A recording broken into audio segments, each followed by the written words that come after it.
Bowl 57, third annual Super Bowl Spectacular Show. Brought to you, of course, by our friends over at CoolBet, like it always is. A little different this time, boys. Last couple we've been on virtual. This time we are in person. Chad is rocking an absolute fucking dynamite shirt that I had absolutely no idea that he had this shirt made. Showed my wife, told all the boys, and up until about 10 minutes ago, I had absolutely no idea. So, talk about the inspiration behind the shirt because the shirt has really thrown things off for today. So last night I was just chilling out, thinking of you while lying in bed. Obviously, we're like, how else did I do it? Naturally. No, I stayed up late.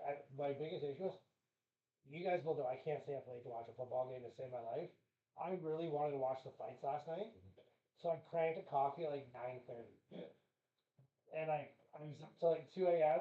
just scrolling on the ground, and I was like checking out the Brady line. And I was like, oh yeah, Tom Brady rocked a shirt to a game of him in high school.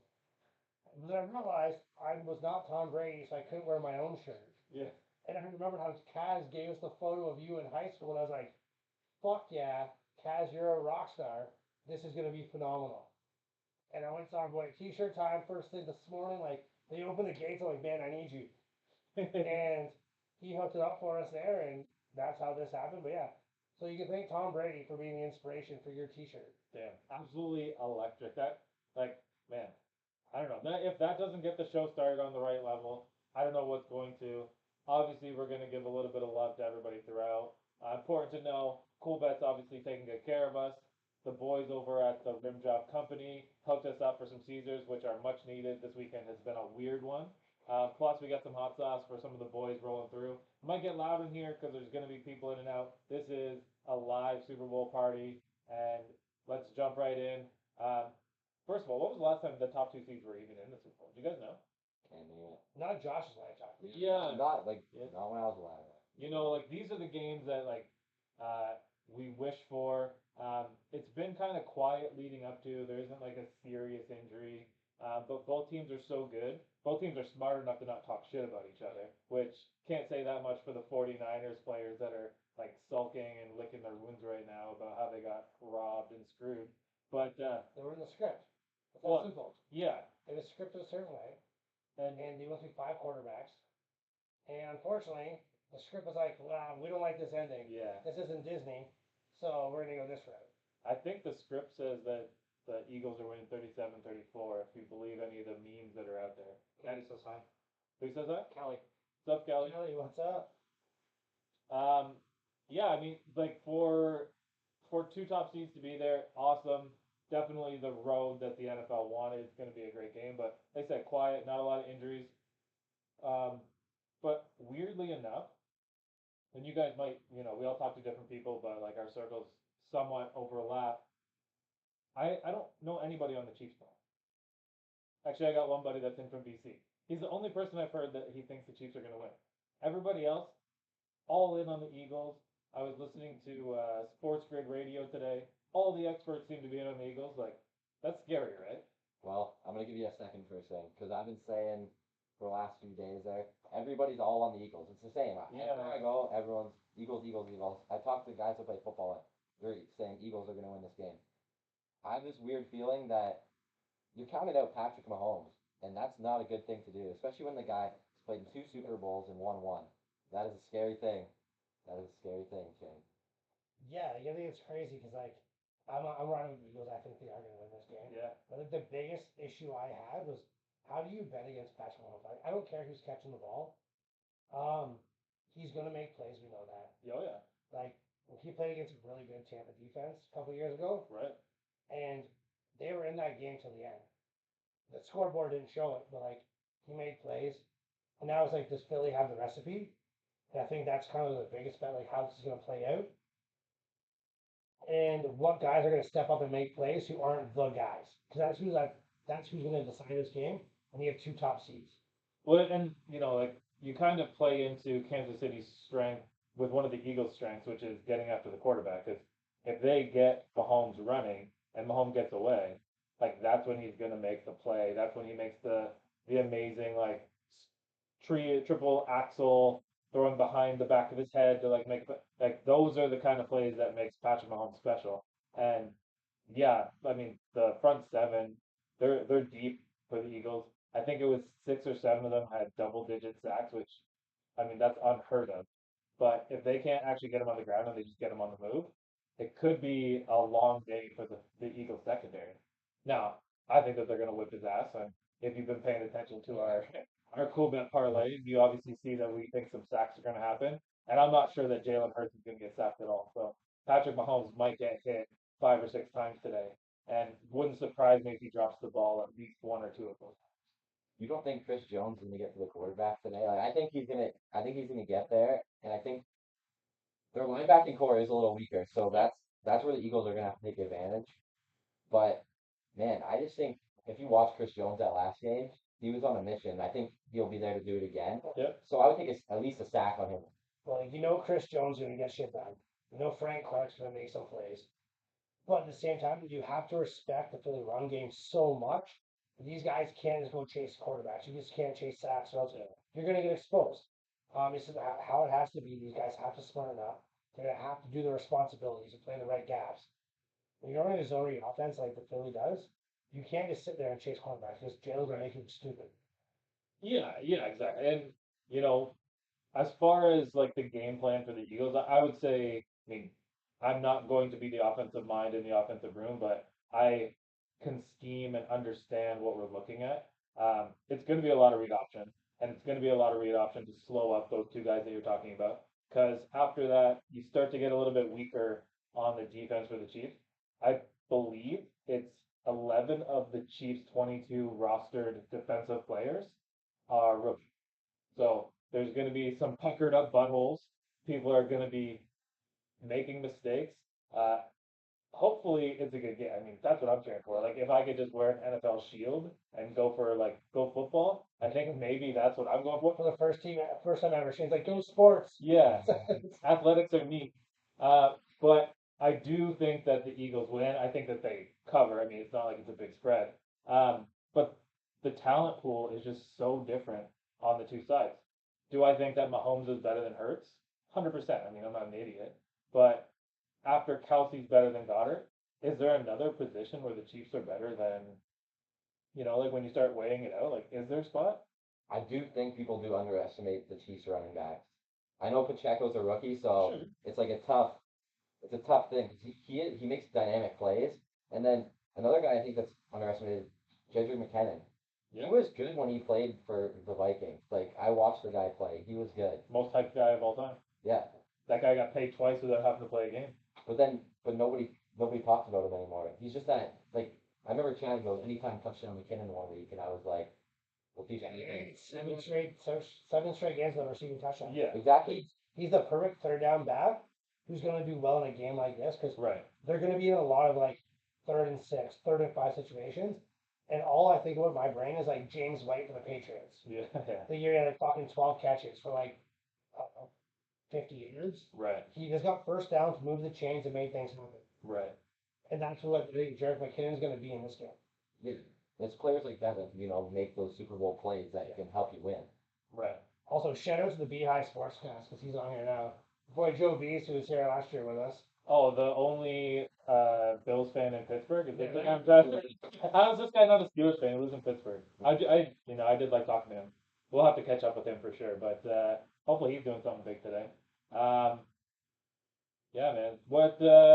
Sorry, I was gonna say, what do you think about the receiving core for the Chiefs? Like, does it actually matter? Because I mean, Tony's banged up.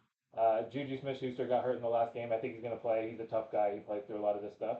Um, but I'll tell you a bet that I had on the AFC Championship game that I'm still a little bit choked into in there. 25 yards for Juju Smith-Schuster, 25 yards for Marcus Valdez-Scantling. Now, Scanlon got his. Like, he got his in like a big way. But Juju had 2 targets, 9 yards, hurt his knee, and I was at $100. Like that. Those are the things that are scary. Obviously, Tony's there. Uh, I actually have a lot of faith in Sky Moore tonight, and I think Sky Moore is going to be a name that like starts to pop on the screen, and people are going to know who that is. But I mean, you play receiver, Yeah. you play quarterback. Like, is this something that's gonna like actually matter when it comes down to it, or is just Mahomes?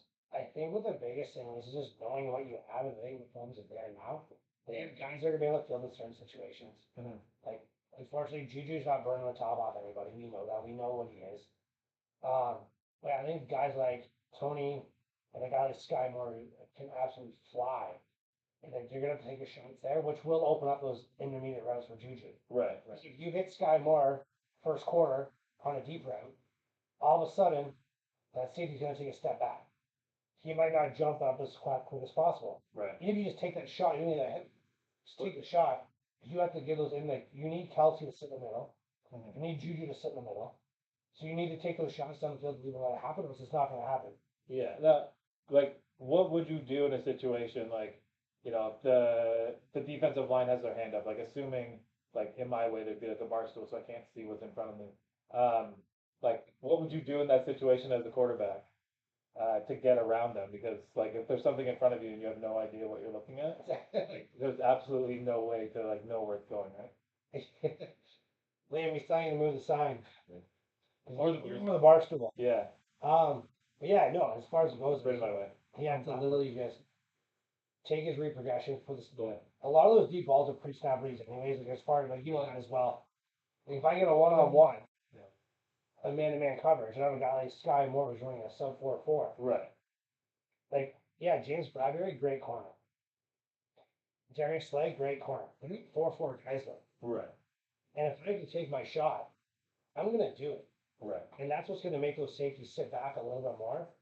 And a guy like Patrick Mahomes, like, he's a pretty fucking smart kid. He's pretty good at football, if you guys know that. Oh yeah. And so for him, it's like he'll make that pre-snap read, he'll make that choice. Here's the thing too, with that Eagles pass rush, he has to make that call before the ball's even set. Right. Because you can't drop back 4 or 5 steps and then decide, oh shit, I have to take my shot now. Right. Now when you have his son Redditt coming at you, and now when you have like the Indomitians are like 6 defensive linemen. Right. Yeah. Like, they have nothing but pressure coming at you down the middle. They don't have to blitz. Right. So like for like that feeling that Chiefs are gonna have to do to find a way to take shots early and either run the football really well and take advantage of those really aggressive D linemen, or you're gonna be doing a lot of dump offs. Yeah. It's like you're like using your using your passing game as your run game. Which I mean, to me that's the thing that makes sense, and I think that is the overall like scheme that they're gonna end up in. Now for Philly on the other side, you know, there's always a lot made of the run game because their running backs. I mean, first of all, Kenneth Gainwell has been an absolute beast in the playoffs to the point of I went and bet him at 15,000 to be the Super Bowl MVP because I do think he's been the MVP of the offense for the Eagles, but it's because of a different reason, right? Like they pass the ball and then they run at the end because that's really all you have to do. Right? They set themselves up for a lot of success. I think Jalen Hurts completed 8 passes on the first drive against the 49ers. I mean, those are the things that are overlooked. I think that the Eagles want to pass the ball. I think that they've run the ball to basically kill clocks, right, in the last 2 games. And outside of, the general public probably doesn't watch a lot of Eagles games because even with the 14-3 record, they didn't have a lot of fanfare. Jalen Hurts was probably the league MVP if it wasn't for an injury. Yeah, well, I think that the injury kind of put Mahomes ahead of him. But that might be good for Eagles fans because I got a little piece of information for you guys. Or maybe you can answer the question. There has been 9 occurrences. This will be the 10th that the league MVP was playing in the Super Bowl as the quarterback. Yeah. Do you know how many of those teams have won? That is correct. 0 of those teams. Wow. The MVP playing in the Super Bowl is 0-9 currently. So maybe those 2 games missed is going to be the reason that the Eagles win the Super Bowl. Those stats scare me though. There's always that one year Yeah. that you're just like, stat comes out, it's like, it's too good to be true. The Eagles are now gonna win. But then all of a sudden you do that, it flips right back. It's like on. when they say, oh, this kicker's been perfect this year. You son of a bitch. Yeah. You know that field goal's going shanked right on the spot. Yeah. But no, I think the crazy part is when I was like, to me, him not playing those 2 games and watching them lose the way they did shows you he's actually the MVP. Because look at San Francisco, they put a quarterback in, they won all the fucking games. Right. Like, I actually think that you can play quarterback for them. Not me, I'm past my time. But you could have picked one before them. You could have won a football game. It's one of those things where it's like the system wins, and everybody thought the Philly system won. Well, no, it didn't because they showed you Gardner Minshew. He's a pretty good backup quarterback in this Right. league, Yeah. Right. and they did not win the game. They went 0-2. Like to me, that like solidifies that he was actually the MVP. Right. And I think the way he plays quarterback, it's not sexy. Yeah. You're not gonna like. He's never gonna throw for 40 touchdowns. He's never gonna fucking like, even rushing the ball. He's not gonna run for 1,000 yards like Lamar did. He's not. He's kind of that in between of like a real pocket passer, but then a really good running quarterback. He's like that in between. Almost like what Steve Young was back in the day, where like you couldn't classify him either way. He's almost like you want Lamar Jackson to be that guy that can stand in the pocket, don't need Yeah. the ball, and then can run when he needs to, and he can do both. Whereas Lamar is more of a running quarterback working on his arm. So I just think that's gonna be dangerous for them. Right. Another thing I wanted to touch on with us talking about the receivers and the way they get the ball down the field was there might not be too many possessions in tonight's game. With the way the Chiefs, if we're not talking about those big plays, the Chiefs can't make big plays, but they're gonna chip away with those little dump offs and screens and those sorts of things. Then the Eagles usually chip away. Right. We talked about 8 completed passes in the first drive. Yep. If that's what it's going to be like tonight on both sides, we're not going to be looking at it. We might be looking at, if they drive the field, a decent scoring game, but every possession is going to matter. Well, and so in that instance, if that is the way that things are going, I would recommend loading up your plate with wings with sauce from the Hot Sauce Co. Because you're not going to have lots of time to jump back and forth. There's not going to be a lot of commercials. If the drives are going to be 7, 8, 10-minute long drives, then you're going to want this hot sauce right away, so you don't need to get out of your chair. Because that's the way I'm going to eat my wings tonight. We got Ring a Wing that'll be getting here probably just after we get off air, and we are going to be dousing them in. I mean, I'm going to go as high as the habanero. I don't know. Yeah, I know. You're not that spicy. Yeah, I got buddies that'll be eating that Yeah, stuff. not me. Yeah. So definitely do that. And like I think that you're right. I think that the number of possessions could get limited. I don't know what a realistic number. I'm sure there's a prop bet out there for it. We could probably find it. What number of drives? Yeah. Well, I think the big one I noticed on just the bets in general, like they were talking about like pass attempts in the like 38.5 or something for pass from home. So I was like, man, that's a high number. But you think about it, it's really not. The way they're going to play this game. Yeah. And then same with the Eagles. I'm talking about that first rally against the 49ers. They need to get the ball in Devontae Smith's hands. They need to get the ball in AJ Brown's hands. Well, you just reminded me because that's part of our super boost. So we need to make sure that those guys are getting touches, right? Yeah. So we need those quick screens, those slants, those quick outs, like those are where the first down chains are going to move. Mm. And those are also confidence builds for your receivers and for your quarterback. Like Jalen Hurts, young quarterback, we get it, right? But confidence is key. He has Right. Patrick Mahomes has been here before. But at the end of the day, I don't know who the fuck you are. The Super Bowl is important. It's the biggest game of your life. Whether it's in year 1, year 22, like fucking Tom Brady, I can tell you he probably didn't prepare any different. Yeah. And those confidence building throws are still there in the early parts of the game. Chad's so authentic. He just just motherfuck this, motherfuck that. Good for him. I am who I am. I love him. Yeah, no, and I agree, and I think it's easy for us to forget, but there's only 2 quarterbacks that come to mind that have beaten Patrick Mahomes in the playoffs, and that's Tom Brady and Joe Burrow.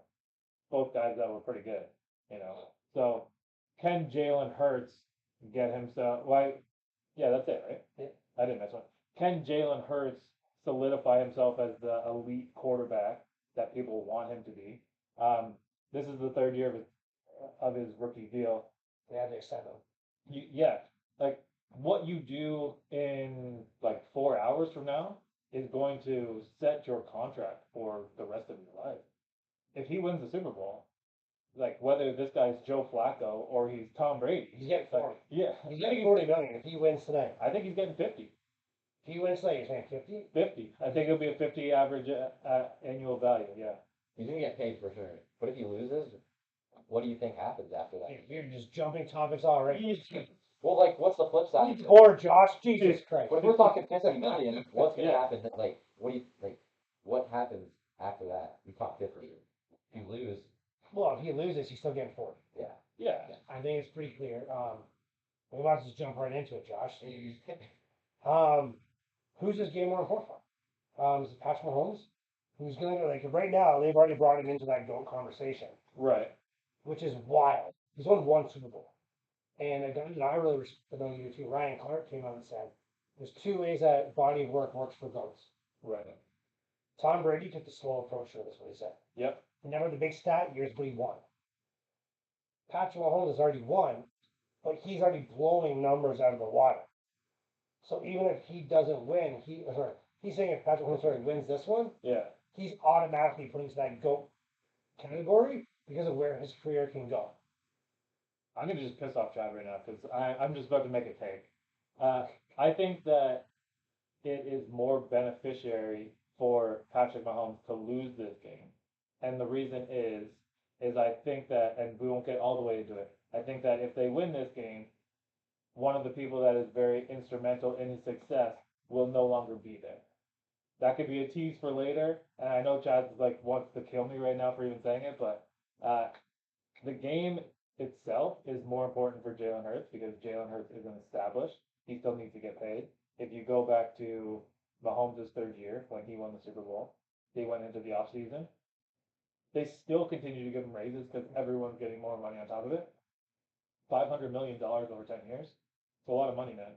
75% of the chat say that Jalen Hurts can solidify himself as an elite QB. Yeah, and I agree. Like I think that that makes sense.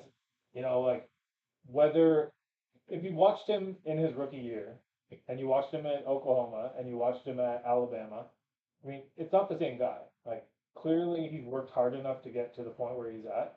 He's an elite athlete, and if he has trained himself mentally to be a great quarterback, I mean, that's what we've seen. We've seen a transformation. This is the time for him to on the biggest stage, you know, I don't know if the guy's married or not, but like if he wins the Super Bowl, he's got a shot with Rihanna, right? Yeah. Like how does he not if he's gonna get $500 million? I I don't know if Rihanna's married, but don't quote me on some of these things, but I'm just saying like that's a big deal for this guy, and his dad was his coach. He's been coached his whole life. Nick Sirianni, he is the kind of guy that you would hate to be in a fight with, but you would love to have beside you. Call him like the Sean Avery of football. Uh, I have tried to find reasons why I hate him as a coach. Can't find one. No, I actually think this game is more important for Jalen. Patrick Mahomes is it. Yeah. I'm just saying, like people are saying, instead of put him in this GOAT conversation if he wins, I think this game is more important for Jalen because if he loses and he has a bad game, which I don't think he will, I think he'll have a good game. Right. And the guy's been a winner wherever he's been. Yeah.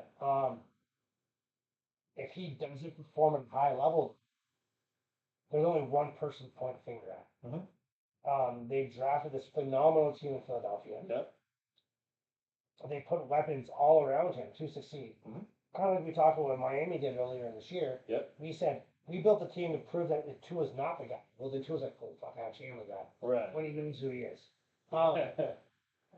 And then the same thing in Philly. They put weapons around Jalen. They put him a phenomenal offensive line. They built a great defense. Right. If he has a bad game, it's like, no, bro, it's you. Yeah. It's all on you. So I think it is more important for him. Even if they were to lose, we'll say, if he has a great game and Patrick Mahomes beats him, I don't think he loses. I think he still gets that payday. Right. Right. I think it's more important for Jalen to have a great game Yeah. than it is for him to win. That's fair. Because like I'm going to use Trevor Lawrence as my example. When he played Joe Burrow at LSU in the national championship, he didn't lose to Joe Burrow. He actually matched Joe Burrow. Right. The problem was like he played probably the greatest college football team ever to sell. Yeah. But the guy went out through 300 yards, 3 touchdowns, no picks. Yep. You should win that football game. But like the thing is, I think that the way that the roster's constructed in Philly, the only way they lose is if he fucks it up, right? Like I think that the defense is too good. Like the O line in Kansas City, do you want to call them top 10 in the league? Sure, but like the D line in At least number one. yeah, I mean, and like there's not even really a question about it. Like if they can continue to disrupt those guys, their secondary is going to eat. I mean, it wouldn't even surprise me, and like it would probably be a stat to pull. I think that Patrick Mahomes has thrown 2 interceptions. That's from Connor Elliott, by the way. He just Yeah. commented me to hit you. And he said to make sure it happens, so, because he's watching. Yeah. You say, like, I don't even know what happened. I appreciate that. Thank you so much. The two interceptions, I believe, per game for Patrick Mahomes. An easy bet to go find is probably Patrick Mahomes over. In this playoffs, I've taken that bet. 'Cause it's not that he just throws the ball a lot, and we've seen, obviously, we talked about it earlier with the receivers. They don't have the Yeah. top names, so sometimes he's still acting like he's throwing to Tyreek Hill or he's throwing to Sky Moore, who's not a bad receiver but needs to learn. Yeah, he's still young and he's trying to figure it out. And so let me just put the boost out there. We'll repeat it a few different times today. This is exclusively with Quebec Canada at a plus 1200. So that's a 12-1. 5 sacks or more total. 35 or 45.5 points over. Patrick Mahomes 39 pass attempts or more. Dallas Goedert 45 yards receiving or more. Kenneth Gainwell 15 rushing yards or more. That to me seems like they did us a big favor when I was emailing back and forth with Jake and I was like, well, I don't think you gave me the right odds. He's like, no, it's already up, it's already live. I'm like, oh, cool. Well, someone's getting fired tomorrow. But yeah, the boost is out there. You guys got what's your favorite prop right now? It was what I showed you before we started. It was actually wild. It was the Oh, it was boot. Oh yeah, that was. Whatever. Anyway. I got one. Okay. So Justin Watson's playing tonight for the Chiefs. Okay. It's on our thing there. Anytime touchdown plus 550. I think people don't have us underestimated that guy the whole season. Like he's having a career year. If you look at his stat line. Came from Tampa Bay. Yeah, and he can make big plays. He's a big receiver. Yeah. One, you throw the ball up there, I think he'll go get it. Yeah. And there's always that guy in the Super Bowl that nobody really talks about, and makes a big play or has a big game. Right. So I think he could be that guy. And like you said, Kenneth Gainwell on our parlay over, you said 11 yards? 15. 15 yards. Like, those guys. He's going to get that on one toe. Those guys are going to touch the ball tonight. Like, we see it every year. And you brought up James White earlier. Those guys don't have, they have good years, but for some reason, the Super Bowl, they just show up. And that, I think it happens tonight. It's a matchup thing, right? And then so when wow, what else got to say? Struggle bus. Yeah. The two props I thought of, number one, Sky Mornington touchdown, that's plus 550. Yep. Same exact reason why you said. Someone's going to make a play. Yep. Yeah. And the other one was Noah Gray with 1.5 receptions. Okay. So far this playoffs, I think he's got 7 catches now since they've started. Yeah. You know, Kelsey to the example. Yep. You know how good those corners out wide are. Mm-hmm. Putting a big body on the other side, yeah, that's 2 catches. That's stealing. Like, it's literally what we said earlier. You're going to see those checkdowns, use the passing game as a run game. That's where a guy like Noah, he's not going to burn you deep. Yeah. He's not a big time player. He's going to be that's 2 checkdowns. Right. And with the way the Philly pass rush is, that's a very high. Yeah. The top prop that I'm playing, and it's basically going to kick off the entire game and how it all gets started, is will the opening kickoff be a touchback or not? And 28 of the last 31 Super Bowls, that kick has been brought out of the end zone.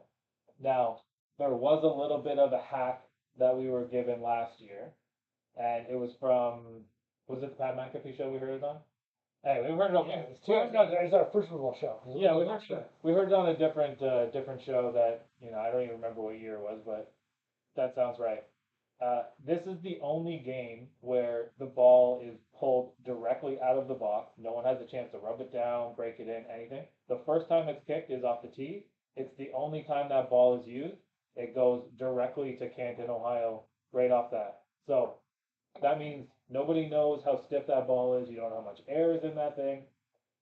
28 of the last 31 have not resulted in a touchback.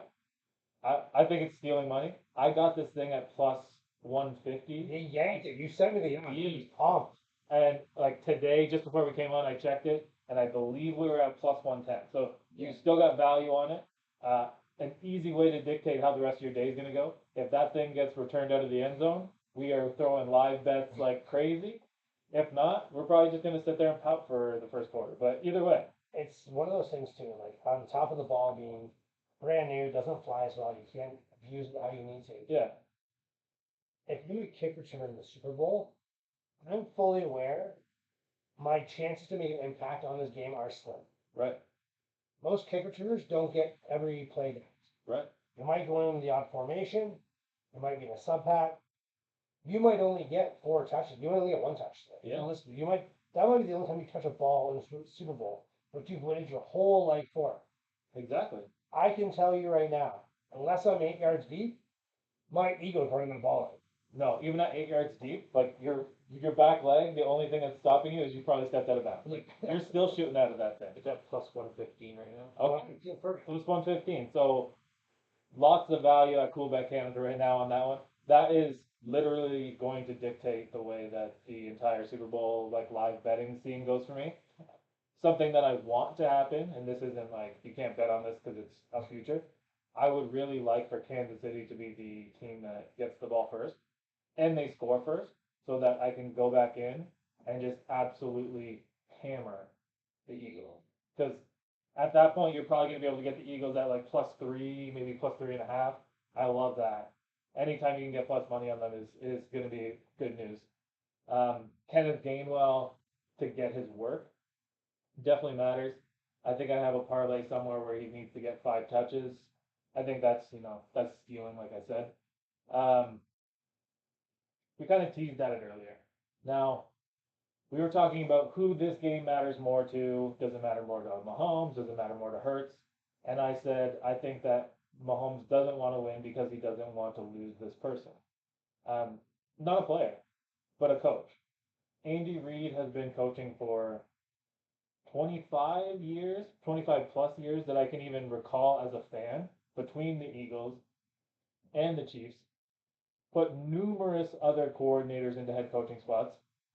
Guys like Sean McDermott, Ron Rivera, um, yeah, Steve Spagnuolo, even though Spagnuolo is back with him, making all of these guys into head coaches, and just doesn't have anything left to prove.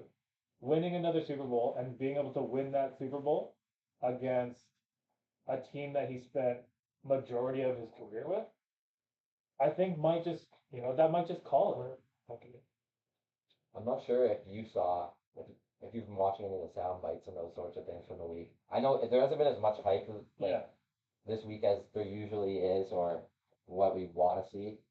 But he's chill. Like they were asking him what's his favorite cheeseburger toppings and sauces. He's like, oh, I don't like sauce, but I like jalapenos and stuff. It's just like the guy's super chill heading into this week. yeah, And I think as a head coach, that's scary.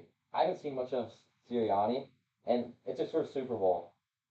That could always that could help dictate this game and how Andy Reid's gonna end his career. right. So, and to beat another number one seed would just solidify that he's one of the best or the best of the best that the league has right now. Right. Right, yeah, and you know what, like we're getting to that point where guys that we've watched not only play, but like coach for majority of our lives of watching football are getting ready to call it quits. I'm not saying Andy Reid for sure walks away. I'm just saying it's a conversation that isn't being had by anybody, and I think it's a realistic one. I think for him, it's the biggest thing is if he wins. Yeah. As a head coach, like only certain things define him, and winning championships is a big one, obviously. Yeah. Um, he's been to the dance. He's lost 2. He's lost a whole bunch of championship games as well. Right. Um, it's one of those deals that I don't know what's gonna happen. Like if he loses, like what happens next? Yeah, I mean, if they lose, like I think that he comes back and they go back to the drawing board. It seems like the enemy isn't going to be a head coaching candidate in other spots, but he does want to go somewhere where he can call the plays. So unless Andy Reid can give that up, which I don't think that he can, and I don't think that they would really want him to. He's not going to be the guy to take a step back. he's the kind of guy that if you can't do your job to the absolute fullest of your abilities, that you're just not going to do it, right? You're going to walk away from it. We saw the same thing, Tom Brady walked away. I don't think he's coming back, like we had the conversation last year, seemed like there was unfinished business. I personally don't think that Tom Brady's coming back because there wasn't a market for him. He wanted the hoopla of another Tom Brady sweepstakes, and I don't think that it was there. And that goes back to what I was saying before about Reed. If for some reason he can't do everything that he wants to do to be doing that, then he's just not going to do it. You know. But yeah, if they lose, I think that he'd be back. It'll be interesting to see how many of these guys they can keep around. Like, I mean, how old is Travis Kelsey? Like, Andy Reid drafted him, right? He's in his 30s. Yeah. Yeah, he just turned 30. And that's like football is one of those sports where you can only play so long. Yeah. Your body starts to give. It's a body demanding sport. Whereas obviously like the NBA, we see guys playing until they're a lot older, even the NHL. Right. But like Kelsey, technically when you look at his age, he's out of his prime, but he's playing like he's in his prime. Right. So I think you see like him going back to stay Chief for life and those sorts of things. But there's guys there that who knows what's next for them.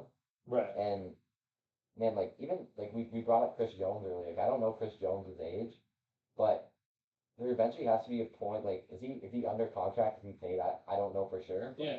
There's got to be a point where that guy's like goes somewhere and gets, or even stays there and gets heavily paid, depending on his age, obviously. I don't know his exact age, but Yeah. I mean, he's definitely heavily paid, and like, but that is another thing. Like, if we exclude age, which not sure you can, but we can exclude age just for this conversation. Uh, Financially, next year, Patrick Mahomes is going to count for like $50 million on the cap, and like I said, they got a lot of rookie defensive players. Travis Kelsey's getting paid. I doubt that Schuster's back next year. Like they got to make a decision on some of the guys to make sure that Mahomes has the right pieces around him.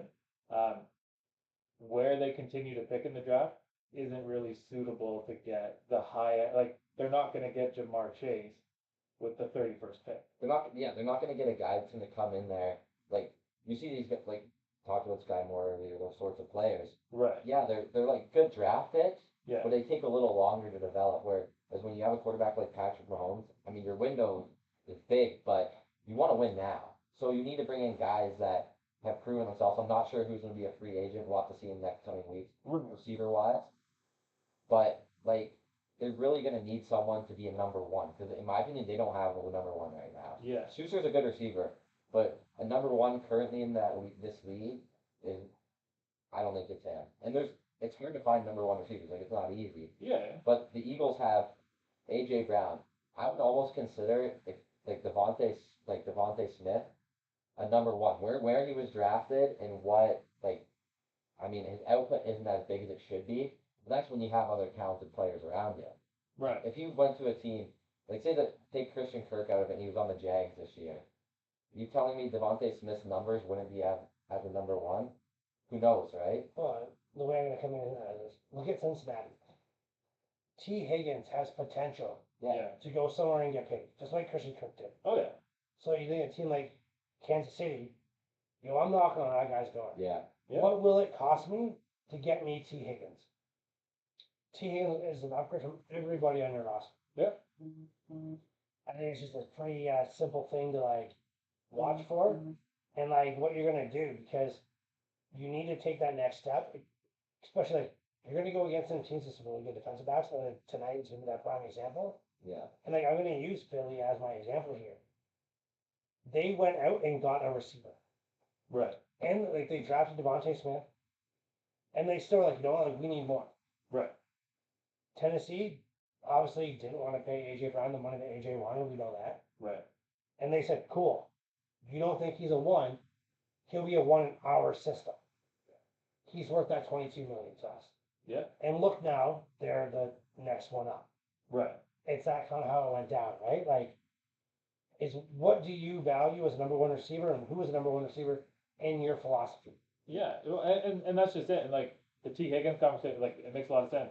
But like if I were the Bengals, I want every first round pick until Patrick Mahomes retires. Well, if you hit him with his free agent.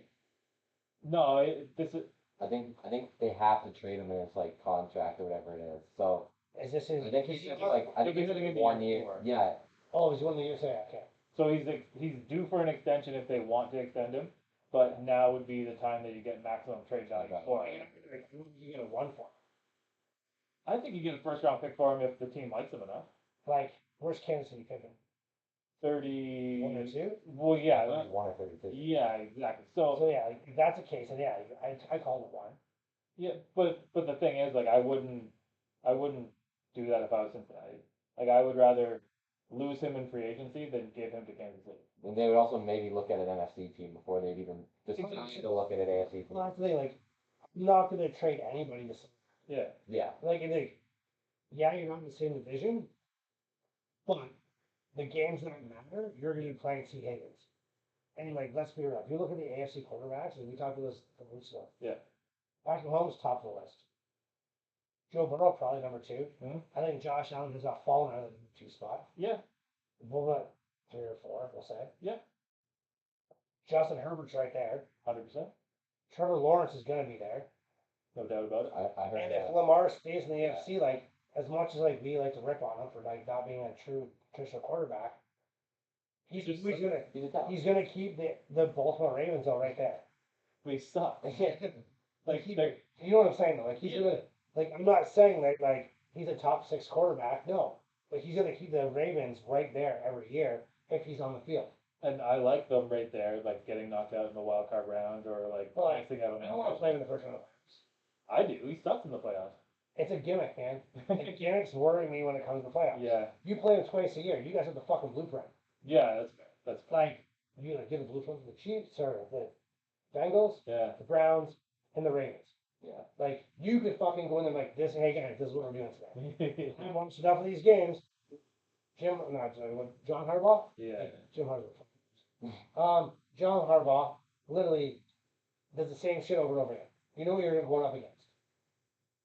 But as far as like the teams outside of that division, Yeah, you might only see Lamar once every what, 2-3 years.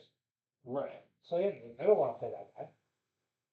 It's like when Notre Dame fucking plays names every year. I get pissed off like, well, we might fucking lose this one. Because one fucking school still runs goddamn fucking triple option. Because it's fucking 1964. The Chiefs would be like you said though, a team like the Chiefs though would be smart to go get T. Higgins. Can they do it? If they can actually put the best trade available together and like Shane said, give a lot more because they're gonna have to give a lot more than they would technically have to if they were a different team, Yeah. different conference. Right. But if they can get them, that'd be great because like we just talked about, we listed quarterbacks in the AFC. Aaron Rodgers could be hit in the AFC. If he's not a Green Bay Packer, I think he goes to Vegas and plays with Devontae Adams if they can get him, Yeah. obviously. And then like you even have these other young quarterbacks from the come up. I actually like Kenny Pickett. Yeah. And I like Tua. Mhm. That conference is stacked. You need to get a receiver in KC there that's a dominant guy that can help you. Like as a number one receiver, you're gonna play a guy probably over top. You're gonna keep safeties in. You need guys, your second and third to be really good, but you need your one to bring that attention and still make plays to be able to like have more diverse play calling. Yeah, we got a name for it, and it's coming from the NFC. And if we were picking for the Chiefs, I would give up 2 first-round picks for Cooper Cup, and I think that that's a realistic trade. And They don't have draft picks for fucking 10 years. that's what I'm saying. Like they would be like a huge benefactor of doing something like that. Now, McVay probably would sign off on it, and they got to worry about Stafford if he's going to be there or not. But like overall, I think that like a trade of that nature makes the most sense to me. I can tell you right now, if the Rams shit the bed this year, that trade is 1,000,000% on the table. Yeah. And Sean McVay's like, I'm gonna go fucking live in Cabo. Yeah. Like, I got my ring, I did my thing, I got my fucking Instagram model wife, we good. Yeah, well, I mean, I think that guys like Sean McVay or Cliff Kingsbury or like guys of that nature, like easily they just get TV jobs. Like that's the pinnacle now. Like you play and you coach to To get on TV. yeah, and like look at the refs like Dean Blandino and Gene Steratore. Those guys were probably making like 70 grand a year being NFL refs. Yeah. Now they're making like $4 or $5 million to watch and be like, oh yeah, That's what I was I concur.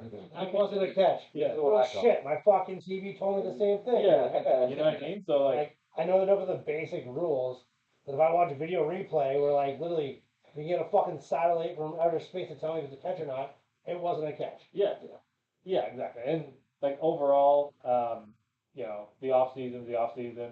I don't think that we're gonna have as wild of an off season as we just encountered. But with some of the names kicking around, it will give us something to talk about, like as the off season progresses, because there's gonna be some quarterbacks moving. Derek Carr's decision needs to come by Tuesday, or they owe him money, which it seems like he's gonna get cut. Like I don't. He's going to the Saints. I think that's the only way that he can go to the Saints, because they don't have any money to pay him. Like right now, the two front runners for Derek Carr are Tampa Bay and New Orleans. And both of us have no money. Those are the two most strapped teams against the cap on. So I think that the Raiders wanted to get a pick out of it. The best they were probably going to do is like a third or a fourth round pick.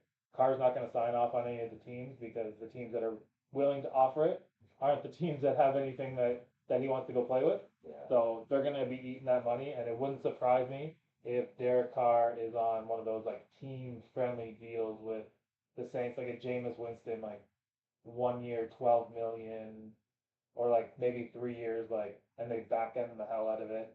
But if you looked at both teams, and like maybe you're too biased to make the decision, but like I would never be. would you rather go play with the Saints right now or the Bucs? So first off, I don't play with the Bucks because they have weapons still. Yeah, If I'm trying to get my career going again, that's the place to go. Like you have receivers all over the place. Your defensive line was banged up last year. That's still all back intact. You have a tackle who's going to be an all-pro potential Hall of Famer, Tristan Wirfs, if he keeps going about his game. right. That defense is still all paid except for Levante David. You only need one guy. Yep. Pretty big piece of won't lie there. Yeah. So your pieces are there. They're a really shit fucking division. Well, whoever gets them is the automatic favorite in that division. Yeah. Yeah, like, and I think the Saints is like the only other team like in that division where like you're in that same kind of situation. Right. Like, the Bucks have established receivers, and the Saints have young receivers. Yeah. I mean, I like Chris Olave. I think that he's going to be like a talented guy, and like maybe the best thing for his progression is to not have Derek Carr. Not being mean to Derek Carr, because I mean overall Derek Carr would still be in the top 15, 16 of the quarterbacks in the NFL, but he's just look, he's not that guy. He runs a system. He doesn't know how to feed you the ball. Andy Dalton kind of fed the ball to Olave. It helped Olave grow because he doesn't mind making the mistakes like a Ryan Fitzpatrick would. Like what Olave needs is probably like Gardner Minshew to come there and like Off the ball. yeah, exactly. Like something like that. Just throw that ball deep, eh? Yeah. The thing is though, I was like the Bucks are obviously built. Like the only thing that scares me of the Bucks, their players are getting a little bit up there in age. Mhm. Whereas the Saints, like we talked about, they have the young receivers.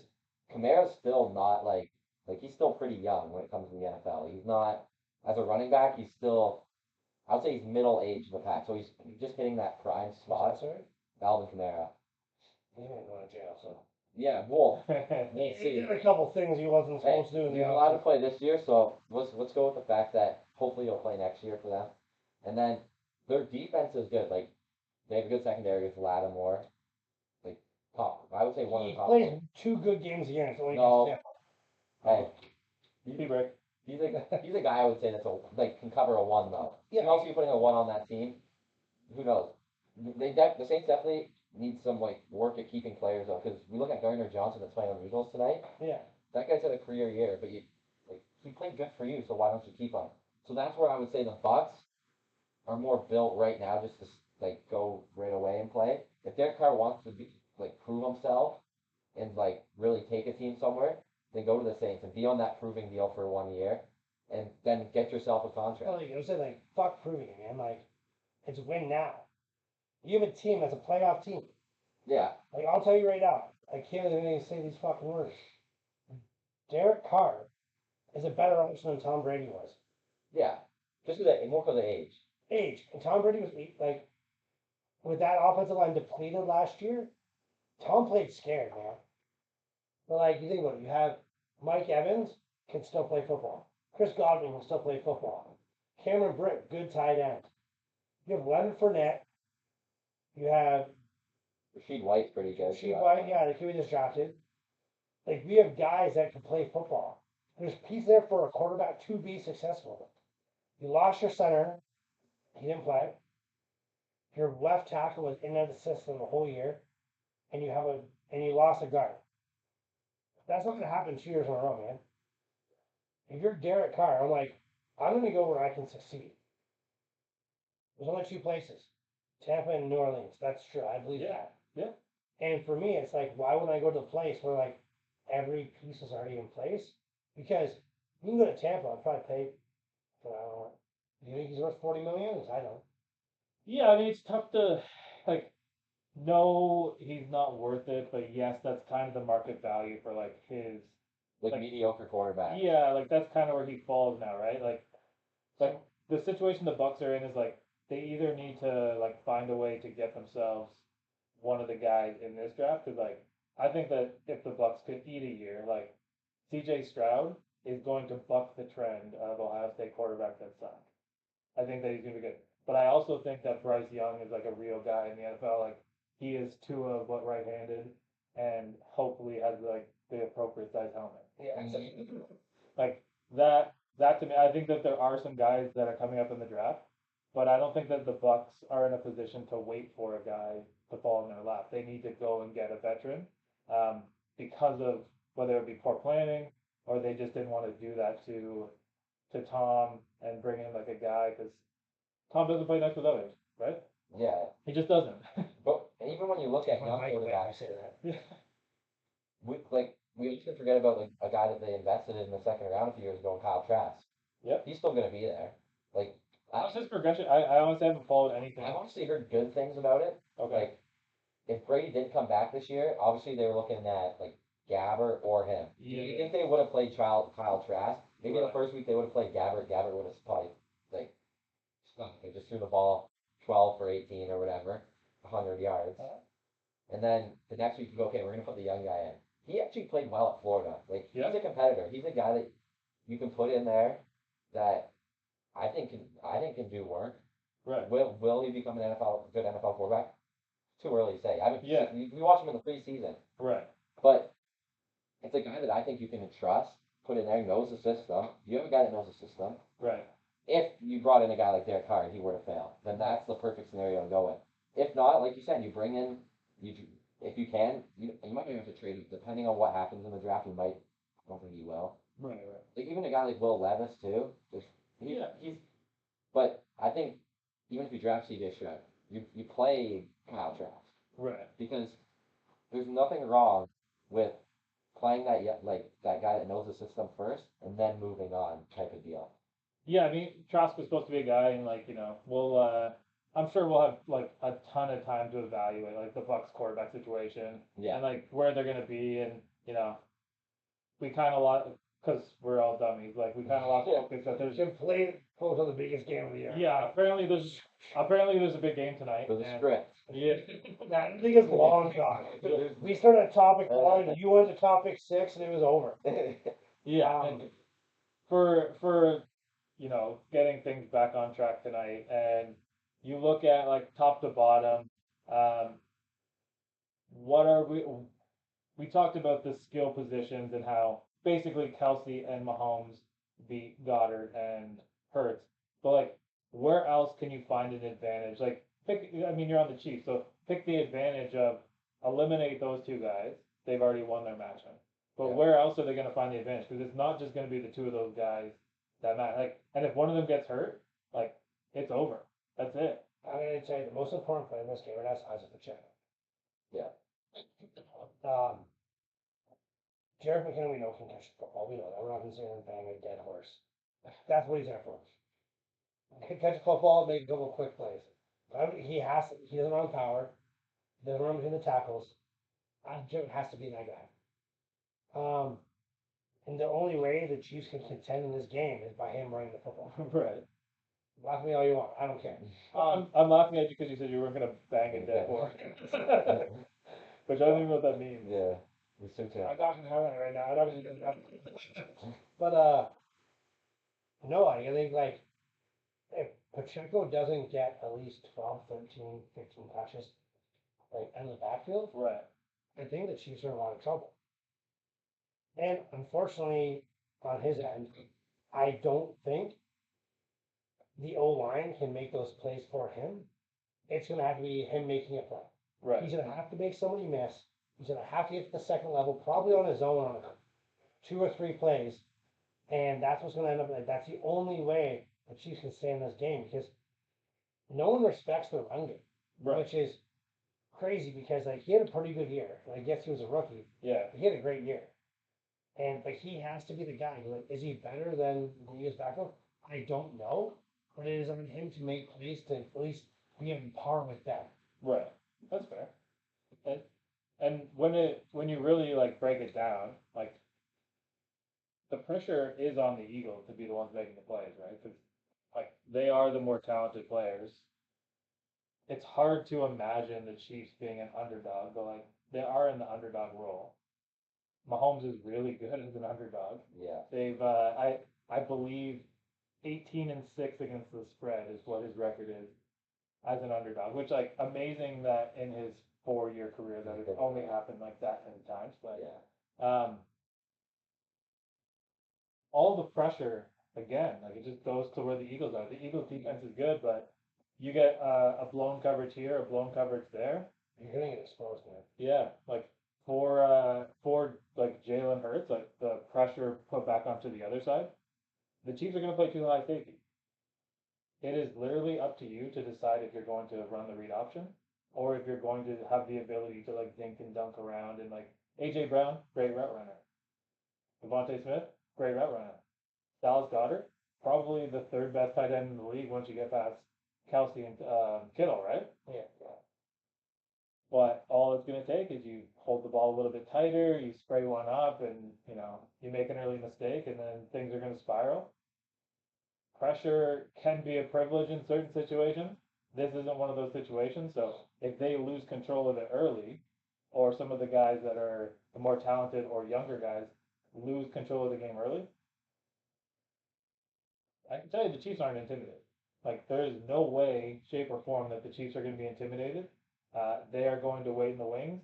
If you look at the way that the Bengals game went, they stood toe to toe with, I would say, the second best offense in the league. Yeah. I mean, if you look at skill players, would have been the way better Super Bowl in my opinion. Yes. Cincinnati, Cincinnati and Philly, but doesn't matter. They were able to fight through everything. They were able to fight through a sore ankle, banged up players.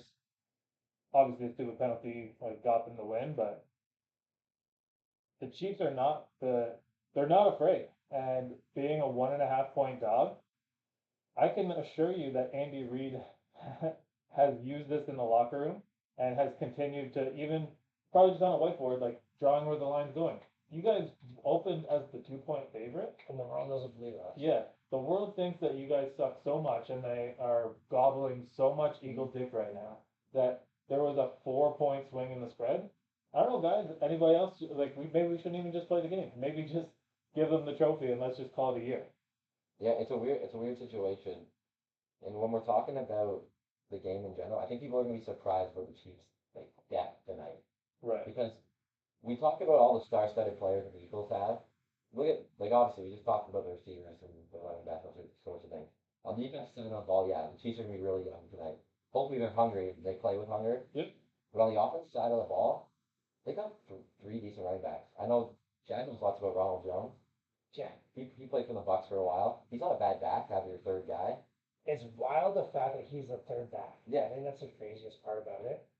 And it's just like he was a 2 in Tampa, only behind London Fournette. Right. Okay. And dude, that guy's tough. I think unfortunately he just didn't get into like what our scheme was anymore. Right. And it is what it is, but it was to me it was just absolutely wild that like he had to leave Iowa when he left. And Clyde Edwards-Helaire is going to be active in this game, I think, too. That guy fucking sucks. I'm sorry. I don't want to shit on somebody, but like that guy sucks.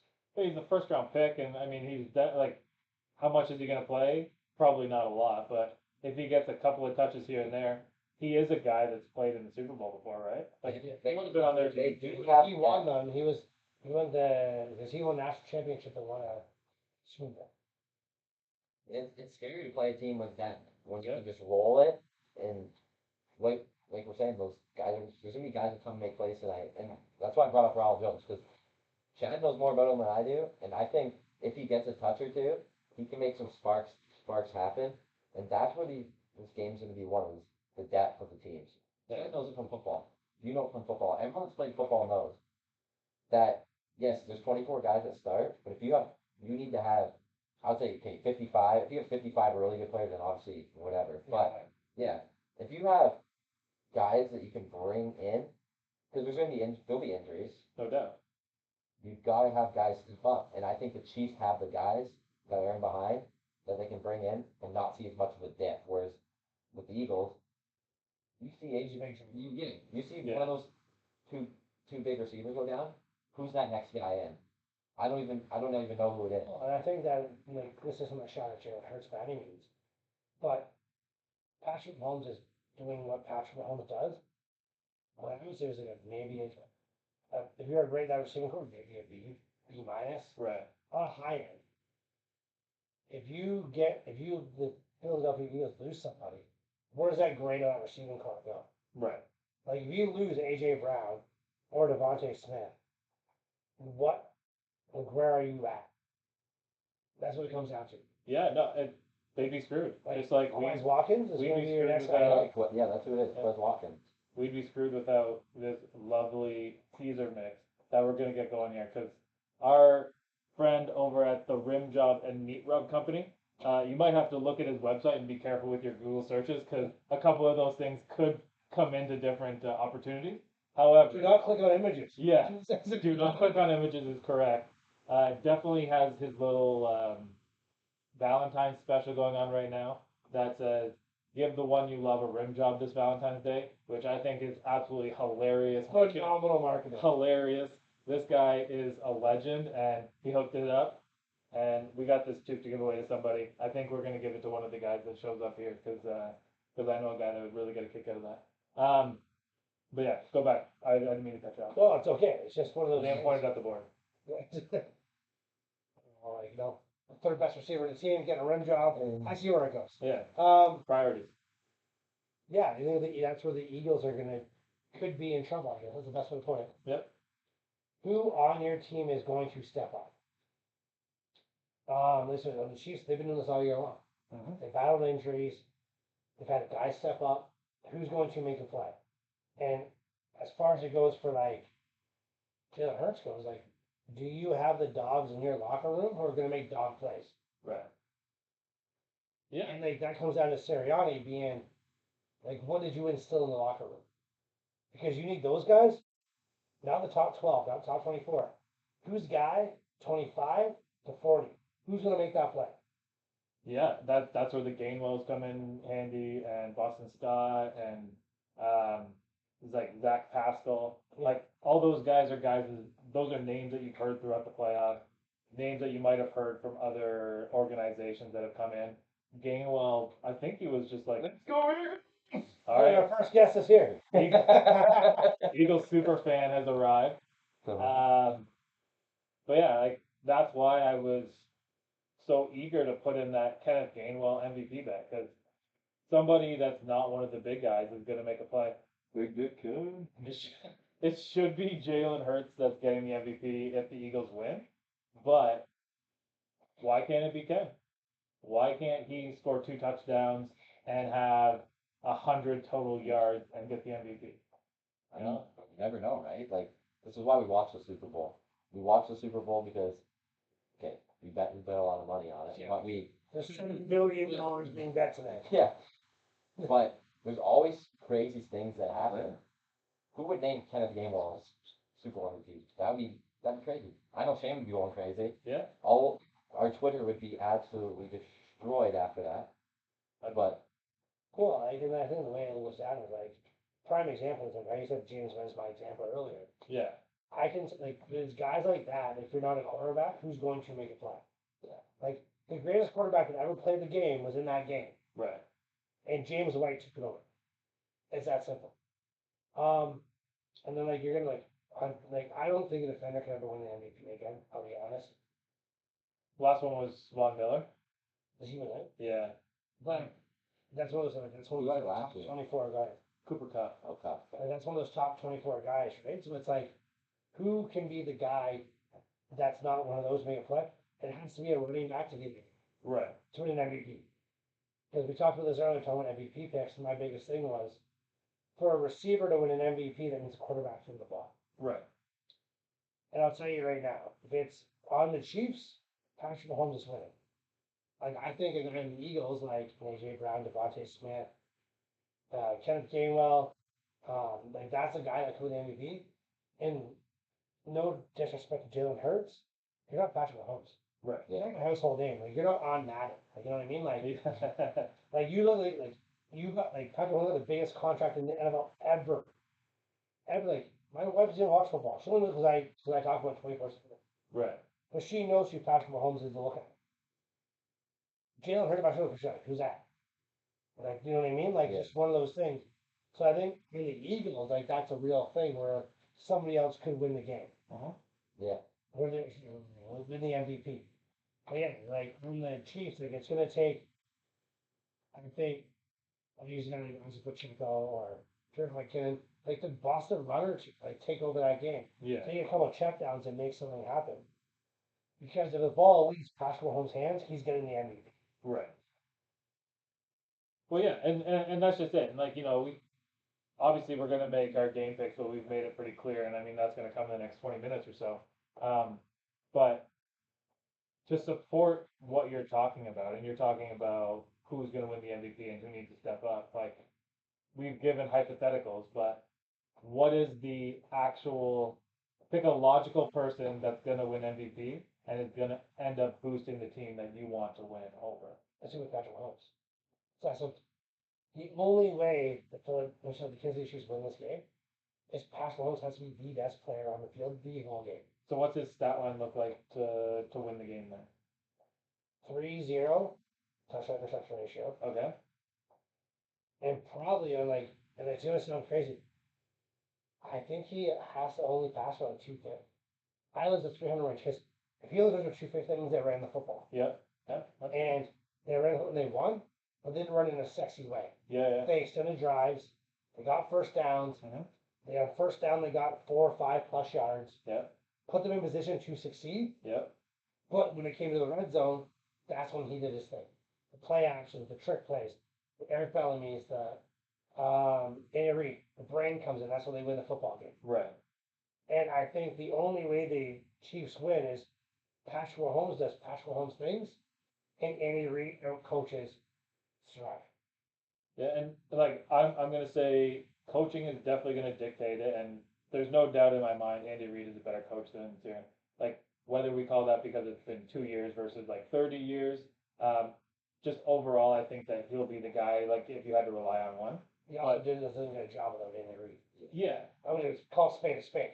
Yeah. This guy's the position coach and the coordinator also for Andy Reid. Yeah. Yeah. Exactly. And overall, Andy Reid is gonna dictate the way that he manages the clock and manages his timeouts. If they manage the clock and their timeouts the same way they did against the Bengals, against the Eagles, they're in a lot of trouble, man. Like they were calling timeouts on dumb shit. They couldn't get plays rotated back in. I get the idea that you would rather not take the penalty and like what's good as the timeout down the road if you don't have the right play today, like this moment. But you can find a betting line out there on Coolbet for sure. I don't know the exact odds. Which one of these coaches is going to take the first time out? And I can tell you, Andy Reid is going to be the heavy favorite in that. Like, Yeah. it's going to be so if he has to take a timeout early, and Sirianni and the boys can get them on their heels, it could happen really quickly. And I do think that the Eagles are going to win. I mean, I've made that very clear. But however they win, I don't think that Jalen Hurts is the MVP. Like he should be. The storyline makes sense as far as he didn't get the MVP of the league, so maybe if his team wins the Super Bowl, he gets that MVP. I just don't see it. Like I watched Ben Roethlisberger win 2 Super Bowls in games where he made spectacular plays. I mean, look at this Antonio Holmes thing. That's the best play in Super Bowl history. 1,000,000%. Oh, you don't read that. Yeah. I was But- at Disney on Ice during that Super Bowl, so I don't. I don't remember it. Wow. You said. I was like 5. That's sad. You need to talk to your parents. But I watched Ben Roethlisberger not win either of those. Antonio Holmes got the first one, and Hines Ward got the one prior. Which, granted, Roethlisberger played like shit in the first one. They just happened to have the sickest defense. Antonio Holmes had the greatest drive ever by a receiver. But yeah, He was the MVP of one drive. yeah. He like overall in the game, he had 9 catches, like $130 and a touchdown. 7 on that last drive, probably. Yeah, exactly. And like he took over, but I think that it's going to be in the same kind of like vein. If Devontae Smith does a Santonio Holmes drive, Devontae Smith's the MVP, not Jalen Hurts. Now that all goes out the window if Jalen Hurts has like a rushing touchdown and 2 passing touchdowns. I think that he's automatic. I was gonna say if he can run for like man, I think he can run for 100 yards if he really tries. 50.5. Yeah. On cool bet it's 50.5. Yeah. And like it's a scary number to take for a quarterback. So I avoided it, I'll be honest. Yeah. The thing, I avoided it because like he could do it, yeah. but it's just such a high number. Yeah. The reason why he can do it too is I think compared to like a regular season game, we see him run like for a good amount of yards, but in the Super Bowl, you have to put if you're that guy, you have to put the team on your back, and there's none of this. Oh, I'm gonna slide, not get the first down. Like no, I'm gonna put my shoulder down and get the first. I can tell you right now, Jalen Hurts ain't sliding still. Yeah, Yeah. exactly. So I think those extra yards that you didn't see him get during the regular season are really gonna come out now. And today more than ever, he's gonna be more focused on if I have to make a play, I have to make a play. Like I have the ability to. He can run around defenses. We've seen it.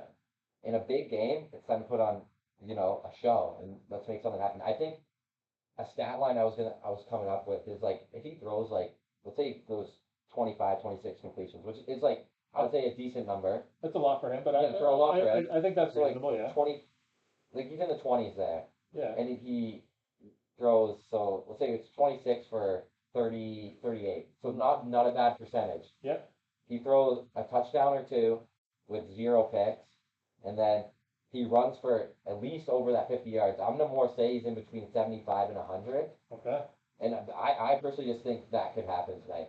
Yeah. And honestly, a crazy bet would be Jalen Hurts to go over 100 yards. Like that is something that if he does that and they win that game, I think he's the MVP. If he is for 100 yards area, they have to win. Yeah. And this is so like something that I targeted as far as like betting props was Jalen Hurts over rushing attempts. It was at 8.5. 8.5. I think that's logical. I mean, we were talking about having limited drives, but if he carries the ball twice per drive, even on limited drives, he's gonna go whale. Like he knows this has to be on him. Yeah.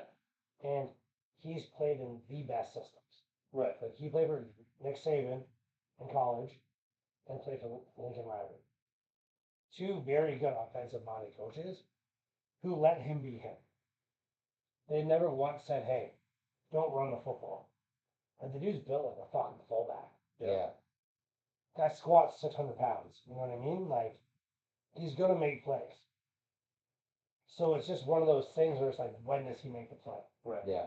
Does he pull it down? And what are the design runs?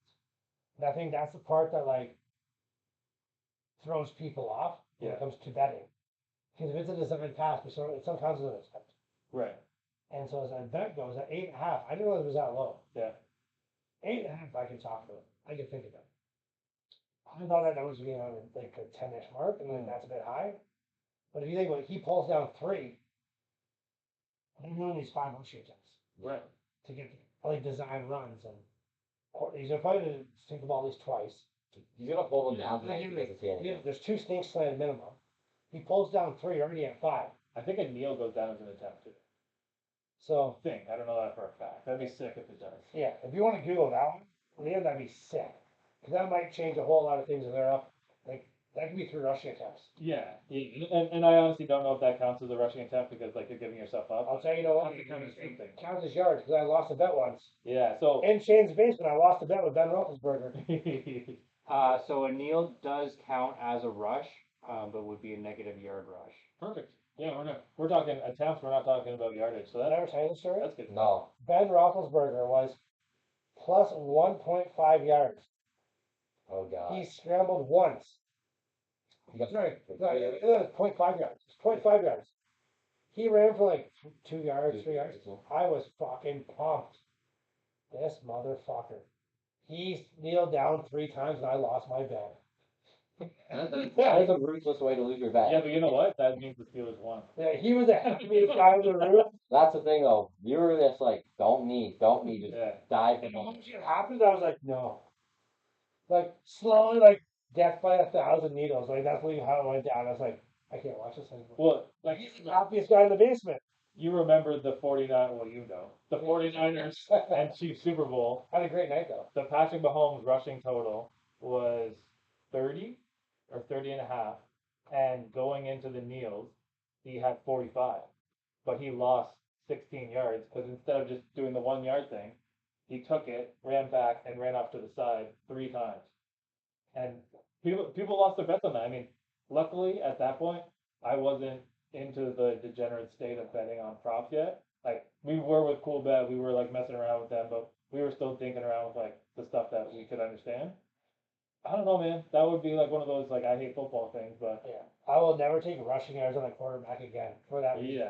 yeah, and you know like Hurts, he's gonna get enough attempts to like Yeah, it's not. It was Surpass even that, itself. yeah. Well, you know, I didn't lose on kneel downs again. But when you're quarterback at like 2.5 yards, that's gotta be one of the scarier. Like now that you think Yeah. about it, It's just one run, and you're like, yeah, you know, you scramble one time, we're good. Like, a guy like Ben Roethlisberger at the end of his career, like, he's only running if he knows he's getting 4 or 5.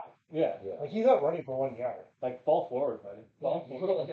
Tom Brady, touchdown. Why not win our bet? Like, Yeah. I'm like, yeah, that's a selfish asshole right there. We should shout out Chad for that pick 'em win. Yeah, that's huge. This guy, I was trailing the whole season, and I went, you know what? I'm going big. Tom Brady touchdown, and that guy on the goal line, he's a selfish asshole. He's definitely pulling that thing down. He ruined your franchise. But they wanted me to pick a bet, and they wanted me to Super Bowl one time. True. So with you guys, I'm cool with it. Yeah, hey, we're all cool with it. No problem with Tom Brady selling his soul to win more Super Bowls. Yeah, the Tom Brady being gone thing, like that's a sigh of relief for any AFC fan because that guy tormented us for 20 fucking years. Uh, I was very lucky to have Mitch Trubisky beat him in his final game in Pittsburgh, which was kind of awesome. That was horrible. That's dumb.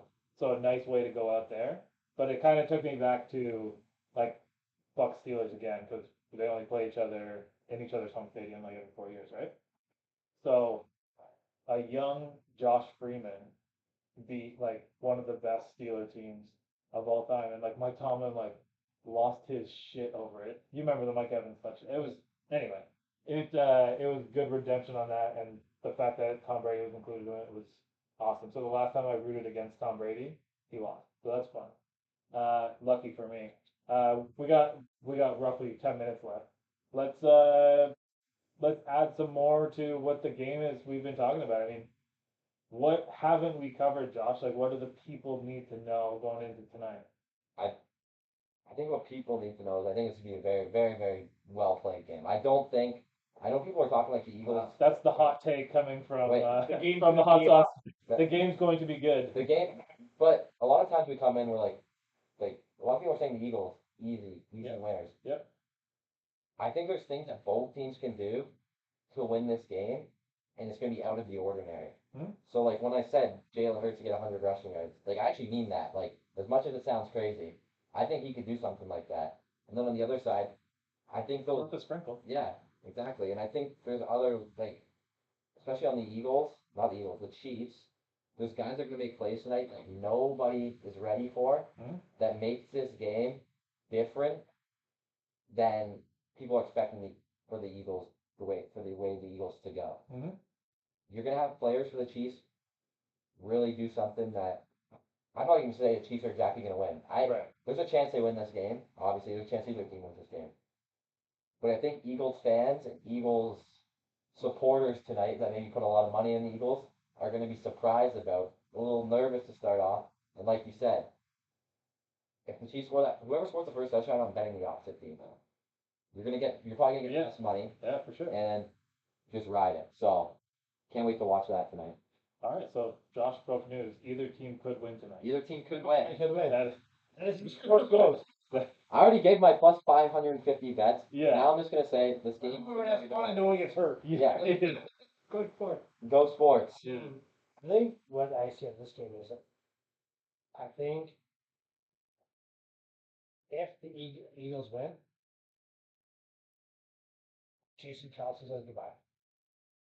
Yeah, I can see I that. think he's been an overachiever his whole life in the most polite way possible. I'm gonna say that. Yep.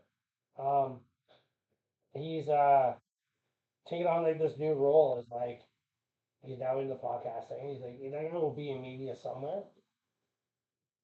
At what point do you hang it up and go on? Which is a Yeah. he literally you know, I want to feel later again. He literally is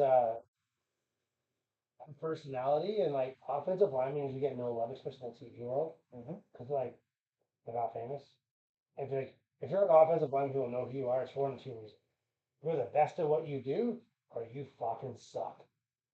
And like he's been all pro, but no one ever talked about center. Everyone's talking about tackles. And I think for him, it's the perfect time to transition. His brother and him done an unreal podcast, Yeah. and I think it's actually brought more attention to how good Jason Kelsey was because of Travis. First off, and his personality, like he's going to give him a TV job, and we're going to lose one of the best centers in the game. And I know no one probably cares about centers except for me because I was an offensive guy. They're probably this. Everybody says like it's quarterback and left tackle the most important people in the offense. I think that's bullshit because the center aligns all the everyone else in the line and what they do. And I think if Jason Kelsey goes out and he wins, you got super hats to that guy because like I think he screams what it is to be a Philadelphia Eagle, what the city stands for. Like he's the Rocky of their football team. You think about it. Yeah. Undersized, no one wanted him, no scholarship, going to college, got drafted late rounds. He played running back in college. Yeah, the guy was a fucking all pro. So like tip your hat to that guy and say what's up, and like I hope this guy wins, and I hope it's a story that people actually talk about. Right. Yeah, yeah, and you know, I like that would be the way that you'd want to go out. It's a storybook ending. I've been, you know, very adamant to say I think the Eagles are winning. I think that the Eagles might even win big tonight. The game is, as Josh said, going to be fun to watch because either team could possibly win. And, and as long as everyone doesn't get hurt, right? No, it's gonna be one of the like most anticipated Super Bowls because we really don't know what to expect, I guess, because there hasn't been any storylines. Both coaches have kept the guys like pretty tight. There hasn't been any like bullshit about like somebody's mayor being an idiot or someone's Twitter account saying something dumb. So it really is gonna come down to the football, and there's no bulletin board material, which is why I think Andy Reid created the bulletin board material by writing the betting lines on there. Again, that's me speculating, that's not a fact, but that's what I would do if I was in his situation. But yeah, one thing for sure that won't be last year is the halftime show. I mean, Rihanna's cool, but like, She ain't gonna drink. yeah, No, we ain't rolling up. I'll tell you that much. yeah. So I think the Eagles win tonight. I want Kenneth Gainwell to be the MVP, but I kind of think it's going to be Devontae Smith or Jalen Hurts. But you guys want to do some rapid fire props, just like some fun random shit? Throw them at me. I hit one. What color is the Gatorade going to be? Yellow plus 200. I'm going with green. Blue. Sorry. Blue. So green and yellow, yeah, they count as one. Can I say something that I heard about the yellow Gatorade? Okay. So there's a speculation out there. I don't remember the exact. Is it in the script? Okay, it might have been in the script, but the Eagles, the reason why that yellow's the favorite, which you still get plus money on, is because on the Eagles, the only Gatorade they have on their sideline is yellow. Well, like she's gonna go red Gatorade, right? So I don't think that they get to decide, right? I think that the NFL decides. So they probably just get all the numbers in from the sports book, and whichever one's gonna make the books the most amount of money, they just drop the food coloring in there. That sounds like the script, though. I'm talking like the Eagles players says they only have yellow on the side. like I'm telling you, the Chiefs have to have red, right? So the last two Chiefs Super Bowls, they've had orange. That's so fucked up. Our Chiefs colors should make the worst. So it's yellow or orange. Yeah, because that's what's left.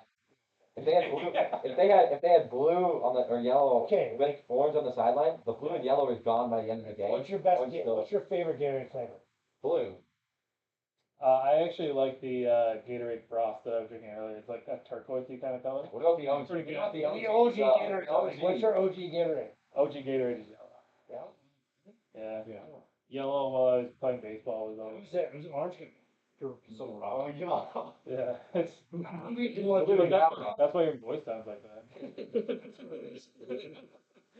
I was going somewhere else. I'm so glad you went with Gatorade. First song that Rihanna is gonna perform tonight.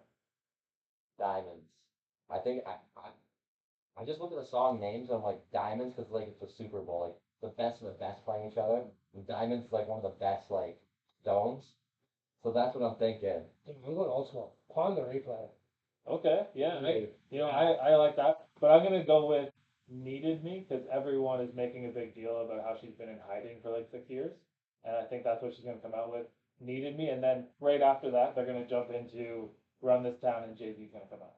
So that was the other bet. Like, who shows up? That was the big bet. It was like Jay-Z was like minus money. I'm like, fuck. There's no value in that. No, Like also Rock Nation puts on the Super Bowl now, so like that's an easy low hanging fruit. right. Cool, let's bet $100 to make it 3. Kanye and Drake were the next two. Kanye's So Run This Town, Drake is not showing it. Kanye's not showing up. Kanye showed up with Liam. So I can report that Drake was not at the Raptors game on Friday night. I was there. He was not there. I see he's a lot of bet a lot of money on the Super Bowl. I just don't know if he's gonna be there. So those are the next two big favorites for those two. Yeah. In this town, I can see. But yeah, no. I'm going old school, man. I'm going to Pond the replay. All right. So Pond the I might even put some money on that. Yeah. Could we get the Can we call Cool Bet? yeah? Could we get the official? I don't even know if it's on the list, but I'm calling them Cool Bet. Yeah. I'm calling Jake. Yeah. Make me a number. Jake or Patty. All right. How do you guys feel about? I know how you feel about it. How you feeling about this opening kickoff not being a touchback?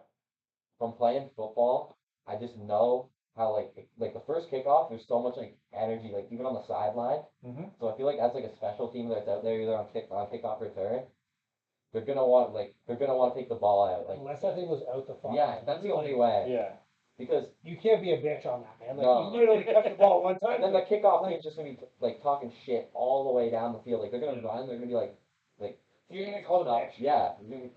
So Like, how you look at moms in the face after she sacrificed her whole life and you didn't even touch the ball Super Bowl? You don't have a fucking you chance. just let it run through. Like, Yeah, just, I don't I'm even going to take a knee here. I don't even think the ball's gonna get kicked into the end zone. I think they're gonna kick it around like the 1 or 2. That seems to be the new thing. So then, because Like, you can get better field position because, like, the NFL's like, we want less concussions. Coach's like, cool. I'm going to kick it a one on purpose because I'm not giving up 5 yards. No, they took it seriously until the Tua thing happened, and then they're like, no, you don't. well, if they and the thing is too, when you kick it there, the kickoff team has a good chance to make a tackle and is already starting good field position with defense. Hang on a kick wins on the 1 yard line or 2 yard line, like, you got a chance to get down there. Yeah. These guys are kicking balls 70 fucking yards. Yeah. Yeah. Yeah, exactly. And, another one that kind of might impact who actually wins the game. Who is winning the opening coin toss?